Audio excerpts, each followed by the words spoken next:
There's a small physical reaction people rarely talk about. The moment a message is marked as seen and nothing comes back. Not panic, just enough tension to make you stare at the screen a little longer. Messages move fast now. A notification lights up, and without anyone saying it out loud, a response is expected. Even a short delay can feel loud, like something is being communicated without words. And yet, there's always one person who doesn't move with that rhythm. You've seen it. Your message is marked as seen. The notification disappears, and then there's nothing. No explanation, no emoji, just a quiet gap that keeps your attention on the screen longer than you planned. Most people read that gap as a signal: avoidance, disinterest, maybe even control. Because in a culture where speed is often mistaken for care, waiting feels personal. But psychology suggests the pause isn't always about sending a message outward. Sometimes it's about checking something inward. So what's actually happening in that silence? First, pull. Replying feels like switching states, not just typing. For some people, answering a message means leaving the mental space they're currently in. It's a shift from being alone with their own thoughts into being available to someone else. Even when the message is simple, the body can register a slight tightening. Not stress, just a small signal that something is changing, and that change already costs energy. Second, one sentence rarely stays one sentence.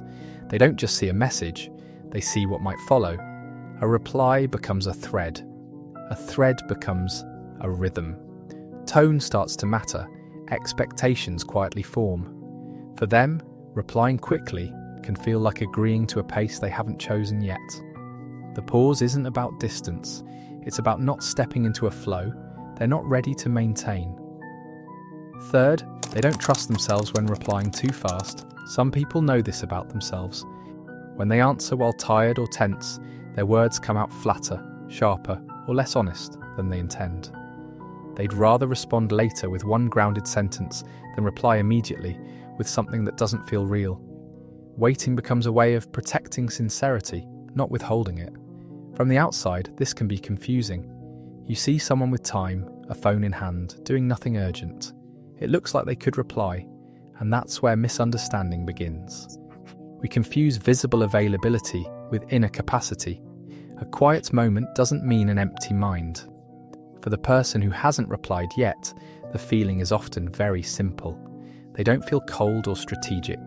They feel a mild internal weight, just enough to pause. A sense that replying right now would pull them away from themselves.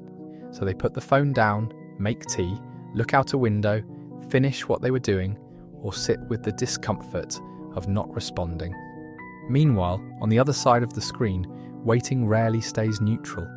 The silence fills quickly, and meaning begins to form where nothing has been said yet. Old habits surface. If reassurance once arrived quickly, a delay can feel unsettling. Not because something is wrong, but because the pause touches something familiar. That's why this behaviour stands out so sharply today.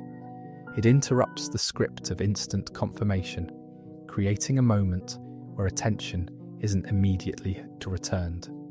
And in that moment, different people experience very different things.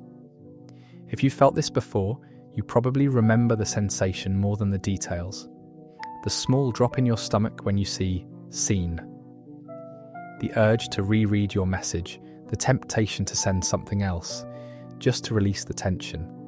And then hours later, the quiet surprise when a calm reply finally arrives, as if nothing happened at all. Sometimes, there was no hidden meaning, just a person choosing the conditions under which they can be present. In a world trained to respond instantly, waiting isn't always about distance or control.